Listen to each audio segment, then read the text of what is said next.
नमस्कार दोस्तों, आज का दिन बहुत ख़ास है। आज 4 मई 2026 और इंडिया की राजनीति में एक बड़ा दिन है, बहुत बड़ा दिन। कि इसमें क्या है ना कि दो इतने बड़े बदलाव हुए हैं जो शायद लोगों ने सोचे नहीं थे। कुछ कुछ अटकलें आ रही थी, कुछ कुछ ओपनिंग पोल आ रहे थे, लेकिन यकीन नहीं था कि इतना बड़ा बदलाव होगा। एक तो बड़ा बदलाव हुआ है वेस्ट बंगाल में, जहाँ पर बीजेपी ने 10 साल 10 साल से जो रूल कर रही थी ममता दीदी, टीएमसी को बहुत पीछे छोड़ दिया और बड़ी बढ़त से इस बार बीजेपी ने बंगाल में सरकार बनाने जा रही है। डबल इंजन की सरकार बनेगी, 205 सीट से जीती है और टीएमसी को सिर्फ 82 सीट मिली है।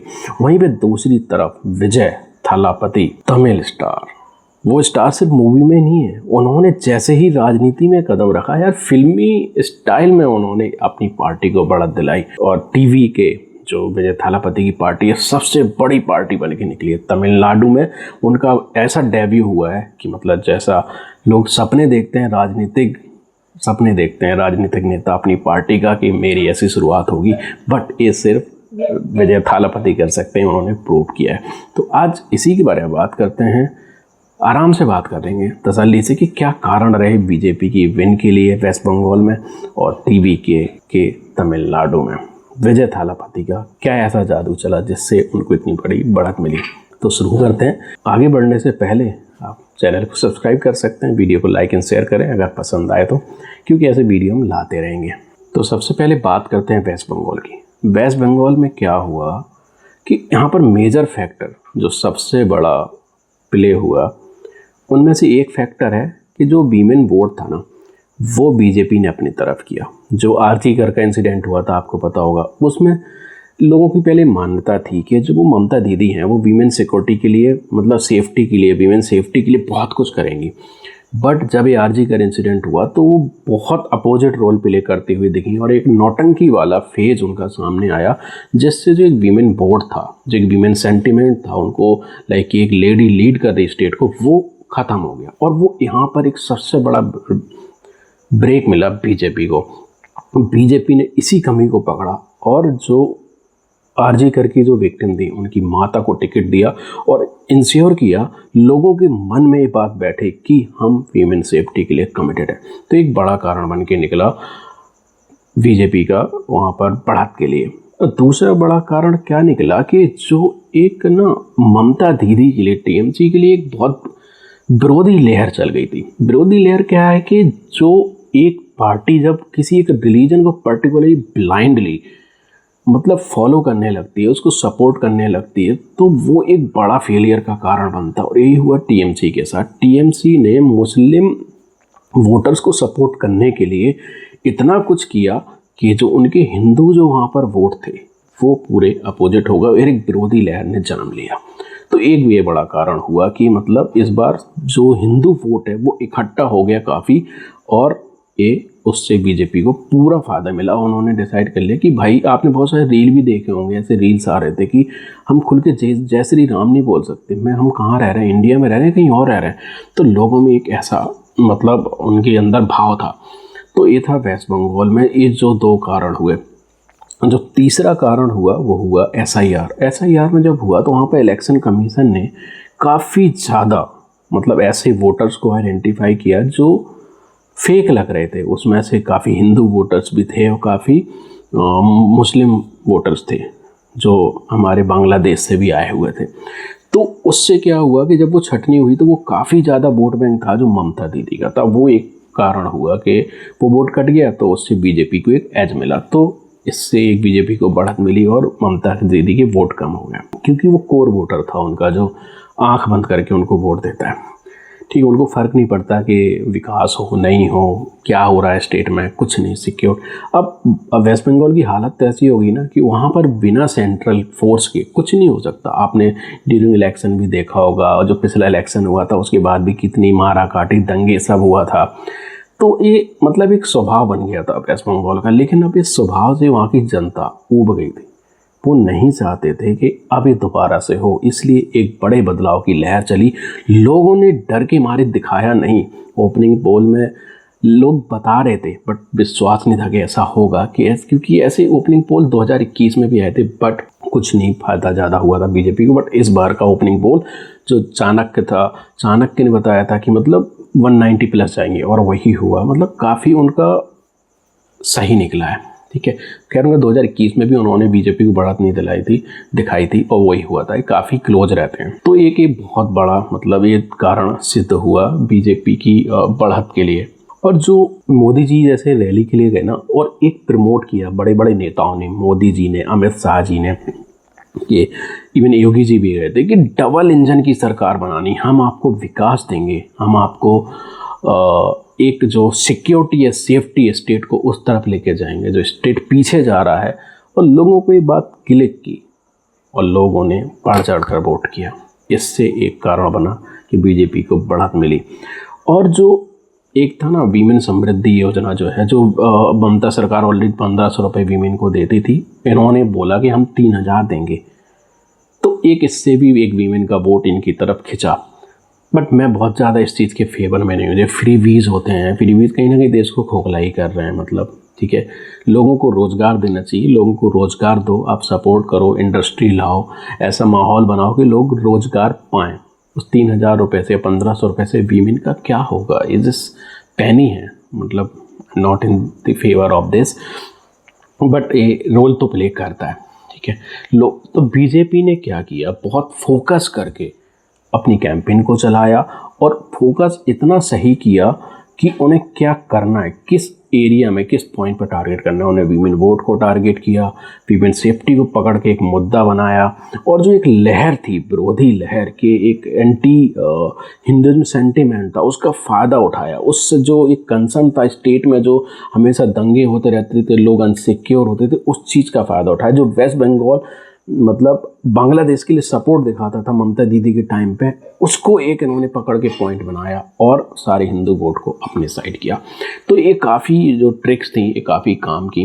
ये ब्रीफ थे जो वेस्ट बंगाल में काम किया बीजेपी की स्ट्रेटजी। अब वहीं पर जो टीवी के जो दूसरा बड़ा बदलाव, किसी ने सोचा नहीं था कि विजय थालापति की पार्टी इतनी बड़ी पार्टी बन के निकली। हाँ, ये यकीन था कि 60, 70, 80 सीट पा जाएंगी, लेकिन वो 100+ सीट पाएंगे और दोनों पार्टियों को, जो बड़ी पार्टी पीछे छोड़ देंगी, ये यकीन किसी को नहीं था। तो इसमें क्या कारण है, इसके बारे में बात करते हैं। अब जैसे अब असम में देखोगे या केरल में देखोगे या पौंडीचेरी में देखोगे, तो ये ऑब्वियस थे कि इनमें यही रिजल्ट आएगा। केरल में एक्सपेक्टेड था कि वहाँ कांग्रेस बढ़त लेगी, बीजेपी को वहाँ कुछ नहीं होने वाला और आगे भी बहुत समय तक कुछ नहीं होने वाला, क्योंकि केरल एक अलग ही रास्ते पे है। उस स्टेट का अभी बहुत सारा बदलाव हो चुका है, वहाँ पर बीजेपी को दोबारा आने के लिए बहुत कुछ करना पड़ेगा, तो शायद मुश्किल ही होगा। पर ठीक है, आज हम उसके बारे में बात नहीं करें, हम बात करेंगे मेनली टीवी के बारे में और वेस्ट बंगाल के बारे में। तो वेस्ट बंगाल की तो बात कर चुके हैं कि वहाँ पर मेजर कारण क्या हुए। तो जो टीवी के में हुआ ना, विजय थालापति की जो पार्टी है, उसका डेब्यू था, और डेब्यू ईयर में इतनी बड़ी परफॉर्मेंस देना आसान नहीं होता, ये पहले कभी नहीं हुआ। अब आप ऐसे देखो, इसको ऐसे समझो, एक तो विजय थालापति का जो जादू है, वो हिंदी में बोलते हैं ना, तेरा जादू सर चढ़ के बोले, तो सच में वहाँ पर यूथ के मन में ये सर चढ़ के बोला है विजय थालापति का ये जादू। तो यूथ का जो सपोर्ट था ना, वो विजय थालापति ने पूरा खींचा, उनकी प्रॉब्लम्स को समझा, अपने मैनिफेस्टो में ऐसे पॉइंट रखे जो उन्हें बढ़त दिलाएं, उस यूथ को पूरा अपनी तरफ खींचा और बढ़त ली, पार्टी को एक बड़ी बढ़त दिलाई। तो ये बहुत बड़ा कारण रहा और इसी की वजह से मतलब एक बहुत बड़ी पार्टी बन के निकली है टीवी के। और जो यहाँ पर भी वही काम हुआ है कि जो डीएमके थी ना, मतलब डीएमके के खिलाफ एक विरोधी लहर चल रही थी, उसका पूरा फ़ायदा उठाया टीवी के ने, विजय थालापति ने। तो एक ये भी बहुत बड़ा कारण बना कि जिससे मतलब इनको ये बढ़त मिली। जो डीएमके है उस पर करप्शन के बहुत सारे एलिगेशंस लगे और जो बेरोजगारी बढ़ने का जो एक एलिगेशंस लगे, वे मुद्दों को विजय थालापति ने काफ़ी हाईलाइट्स किया कि हम बिल्कुल ट्रांसपेरेंसी वाली सरकार लेके आएंगे, मतलब ऐसी सरकार जो ट्रांसपेरेंसी रखेगी यूथ के लिए, और हम रोज़गार को इतना बढ़ाएंगे कि जो हमारे यूथ है, यूथ फोकस्ड होगी, क्योंकि यूथ फ्यूचर है किसी भी कंट्री का, और हम उसी पर फोकस करेंगे और हम बिल्कुल क्लीन सरकार देंगे। और एक ये बहुत बड़ा कारण रहा, क्योंकि डीएमके के करप्शन एलिगेशन से, करप्शन वाली उससे जनता काफ़ी एक विरोधी लहर, जनता ने काफ़ी विरोधी लहर अपनाई और उसका फ़ायदा टीवीके को हुआ, उन्होंने इनकैश किया। और जो टीवीके ने एक और बड़ा मुद्दा उठाया था, जो बीच में एक नीट वाला इशू हुआ था ना, उसमें भी थालापति ने काफ़ी ज़्यादा रोल प्ले किया था और उन्होंने इसको काफ़ी मुद्दा बनाया था और इसका पूरे स्तर से हाईलाइट किया। और साथ ही साथ जो एल्कोहल कंजम्पशन पे इनका स्टैंस इन्होंने लिया है, उसका फ़ायदा भी इनको मिला है वीमेन वोटर्स के रूप में। तो जहाँ जहाँ पर चेंज आया ना, आप एक चीज़ नोटिस करो कि जो वुमेन वोटर्स है ना, वो एक बड़ा चेंज का कारण बन रहा है। यूपी में भी जब सरकार आई थी योगी जी की, तो बड़ी बहुमत मिली थी, क्योंकि वो तो उसमें वीमेन वोटर्स का बड़ा रोल रहा था, क्योंकि उन्होंने ट्रिपल तलाक और ऑल सब मुद्दों पे काफ़ी ज़्यादा मतलब डिसीजंस लिए थे और उसका फ़ायदा हुआ। सेम उसका फ़ायदा यहाँ पर भी हुआ था सेंट्रल गवर्नमेंट के उसमें भी। नहीं तो हो सकता है कि यहाँ पर जो महागठबंधन था उसकी सरकार बन सकती थी। और जो विजय थालापति थे, उनके जो फैन क्लब है उसका भी काफ़ी ज़्यादा एडवांटेज मिला विजय थालापति को। उनका जो एक क्राउड था ना, ऑलरेडी फिल्टर्ड था, ऑलरेडी जो यूथ है उनकी स्टाइल को लेके, उनकी जो अपीयरेंस होती थी उसको लेके काफ़ी ज़्यादा प्रभावित था और उस फैन क्लब का भी पूरा फ़ायदा उठाया इन्होंने। उस फैन क्लब से काफ़ी ज़्यादा वोटर्स इनकी तरफ आए। तो ये जो कारण थे, काफ़ी ज़्यादा जो टीवीके को इसने एडवांटेज दिलाई। और जो डीएमके का माइनॉरिटी वोट था, माइनॉरिटी वोट जो क्रिश्चियन कम्युनिटी थी, उसको भी काफ़ी विजय थालापति ने अपनी तरफ खींचा, क्योंकि एक जो विजय थालापति का जो मतलब प्रेजेंस था ना, उन्होंने अपनी प्रेजेंस ऐसे दिखाई कि जो भी ये मतलब राजनीति हो रही है धार्मिक की, जैसे हिंदुत्व को बहुत बढ़ाया दिया जा रहा है ऑल दोज, उस चीज़ को इन्होंने काफ़ी पकड़ा और उसके एंटी में अपनी स्ट्रेटजी बनाई और उसको लेके उतरे और उसको इनकैश भी काफ़ी अच्छे से किया। तो ये कारण थे जो टीवीके को काफ़ी अच्छी बढ़त दिलाया है इन्होंने। एंड जो सबसे इम्पोर्टेंट है, जो सबसे कारगर हुआ है, वो हुआ है यूथ की आवाज़, यूथ का सपोर्ट एंड वीमेन वोट, जो विजय थालापति ने अपनी तरफ किया और उसी का एडवांटेज मिला है। और उसी की वजह से डेब्यू में भी एक पार्टी इतनी बड़ी पार्टी बनकर निकली है। तो यही सब मेजर कारण है। But it's a big change Indian राजनीति में। मतलब दो ऐसे स्टेट, बड़े मेजर स्टेट, और वहाँ पर इतने बड़े बड़े चेंजेस। वेस्ट बंगाल में बहुत कुछ बदलेगा, अभी जो बीजेपी आई है ना, बहुत कुछ बदलेगा, ये तो डेफिनेटली है। जो वहाँ पर एक एक्सट्रीमिज्म बढ़ रहा था उसको एक फुल स्टॉप लगेगा। और साथ ही साथ जो बांग्लादेश से आए हुए जो हमारे मुस्लिम लोग थे उनको एक कंट्रोल मिलेगा। मतलब ये जो घुसपैठिए आते थे इसको भी काफ़ी कंट्रोल करेगी बीजेपी। और एक मतलब काफ़ी ज़्यादा पुश रहेगा बीजेपी का कि ये इतना काम करें वेस्ट बंगाल में ताकि इनकी सरकार अब रिपीट होती रहे, क्योंकि ये 5 साल में ज़्यादा कुछ होने नहीं वाला। बट काफ़ी ज़्यादा फोकस्ड रहेगी सेंट्रल गवर्नमेंट भी वहाँ पर वेस्ट बंगाल में। तो देखना, अब ये देखने को मिलेगा आगे, ये देखने वाली बात रहेगी कि बीजेपी के क्या इनिशिएटिव होते हैं, क्या वो ऐसा करते हैं कि जिससे वहाँ की जनता इनको इतना चाहने लगे कि आगे इन्हीं की सरकार रहे और इनको वोट करें। और इतनी जो अराजकता अभी वहाँ पर फैली हुई है, इनसिक्योरिटी जो लोगों के बीच में है कि हम क्या बोलें क्या नहीं बोलें, शायद इस चीज़ से भी लोगों को मुक्ति मिलेगी बीजेपी के आने के बाद। तो अच्छा चेंज है, बिग चेंज है, और लेट्स सी आगे क्या होता है। हम मिलेंगे अगली वीडियो में। आपको ये वीडियो कैसा लगा वो कमेंट सेक्शन में ज़रूर लिखना। And what do you think guys, कि मतलब जो चेंज आया है, जो ममता दीदी ने मतलब बोला था कि जो इलेक्शन कमीशन है वो काफ़ी ज़्यादा डिले कर रहा है, जान के कर रहा है, डेलिबरेटली कर रहा है कि ताकि काउंटिंग स्लो होने की वजह से बीजेपी को वो बड़ा दिला सकें कैसे भी।